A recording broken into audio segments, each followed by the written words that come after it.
Olá, meu nome é Janilene Medeiros, eu sou nutricionista, membro da ANAD da Ambed e hoje eu vou conversar com vocês sobre proteínas e vitaminas. Nosso primeiro tópico é falar sobre a importância da ingestão proteica adequada. A ingestão proteica adequada vai fazer com que você construa músculo e faça a manutenção da sua massa muscular. Então, a proteína é importante para a construção e manutenção da massa muscular. Também está envolvida na cicatrização, na construção de todas as células necessárias para o nosso organismo, como o crescimento de cabelo, unhas. Então, a proteína está envolvida em vários processos importantíssimos da nossa saúde, inclusive da nossa imunidade. Então, uma ingestão proteica adequada vai fazer com que as suas células sanguíneas produzam as células de defesa do seu organismo e que façam com que você tenha boa saúde também. Mas quais são as fontes de proteína, né? Nosso próximo tópico, quais são as fontes de proteína? Nós temos as fontes de proteína de origem animal, carne, frango, peixe, ovo, e vegetal, feijão, lentilha, ervilha, grão de bico. Então, esses alimentos vão compor as proteínas de origem animal e vegetal. Ainda dentro das proteínas de origem animal, nós temos leite e derivados, né? Então, os iogurtes, queijos, de um modo geral, também são boas fontes de proteína. E também temos os leites vegetais, que também podem ser utilizados como fontes de proteína. O nosso próximo tópico é falar sobre a nossa necessidade proteica. Qual a necessidade proteica? Quanto de proteína eu preciso ingerir por dia?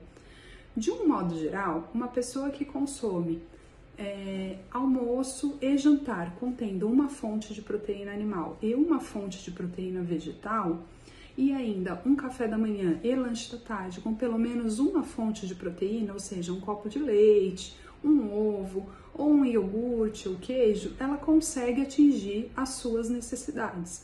É claro que as necessidades elas são individuais, de acordo com a idade, com o gênero da pessoa, se é homem, se é mulher, se é gestante, se está em fase de crescimento, e para isso é importante consultar a sua equipe médica, o seu nutricionista, para que ele possa te direcionar melhor na sua necessidade proteica. Além disso, em algumas questões de saúde associadas ao diabetes, também podem haver necessidades específicas de proteína, tá?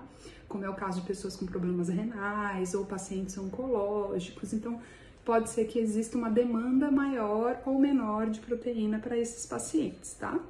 Então é importante sempre consultar a equipe médica para que ela te direcione melhor na sua necessidade proteica. Mas de um modo geral, 1 grama de proteína por quilo é o suficiente para atingir essa necessidade de manutenção e construção de massa muscular. No caso de construção de massa muscular, né, a pessoa que quer aumentar a sua massa muscular, ela precisa de um pouquinho mais. Mas vamos trabalhar com 1 grama de proteína por quilo, só para entender o que isso significa. Então, por exemplo, para uma pessoa de 70 quilos, considerando 1 grama de proteína por quilo, ela precisaria de 70 gramas de proteína. O que significa 70 gramas de proteína na alimentação? A gente tem que 100 gramas de um bife bovino ou 100 gramas de um filé de frango possui 32 gramas de proteína. Então, um erro comum que acontece é a gente pensar que 100 gramas de peso de um bife é totalmente de proteína. E não é. Em 100 gramas de peso de um bife, eu tenho 32 gramas de proteína. Se for, por exemplo, um filé de peixe, ele tem um pouquinho menos, 20 gramas de proteína. Se for ovo, 6 gramas de proteína cada ovo. Então, para fazer um omelete com pelo menos 20 gramas de proteína, precisaria de 3 ovos. Se for utilizado na refeição principal, um omelete com 3 ovos traria mais ou menos 20 gramas de proteína para aquela refeição, tá? Então, pensando dessa forma, além do almoço e do jantar, onde eu posso incluir 100 gramas de proteína, mais uma porção de feijão, lentilha, ervilha ou grão de bico, ainda faltaria um pouco de proteína para completar essa necessidade do dia. onde podemos utilizar leite ou derivados, então um copo de leite que tem 6 gramas de proteína, ou um iogurte que tem 4 gramas de proteína em média, ou até incluir um ovo no café da manhã que tem 6 gramas de proteína.